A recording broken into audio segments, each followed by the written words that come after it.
298 kelvin તાપમાને Daniel કોષનો EMF E1 છે. ZnSO4 0.01 m CuSO4 1 m Cu.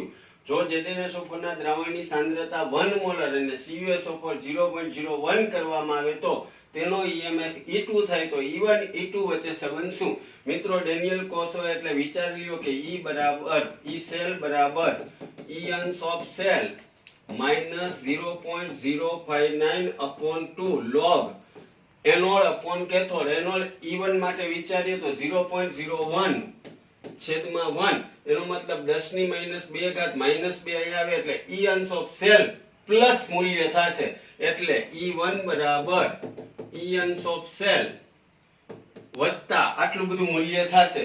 હવે બીજો વિકલ્પ વિચારીએ કે જો CuSO4 ની 0.01 કરવામાં આવે એટલે અહીંયા છે એના કરતા ઉલટું વિચારો કે 1 ના છેદમાં 0.01 એટલે 10 ની +2 ઘાત થશે એટલે E2 માટે E અંશ ઓફ સેલ નું મૂલ્ય છે એના કરતા માઈનસ વાળું થશે. એનો મતલબ E1 છે મોટો હશે E2 નાનો હશે એટલે આન્સર આવશે E1 is greater than E2 એટલે અજય રાજાણીનો A.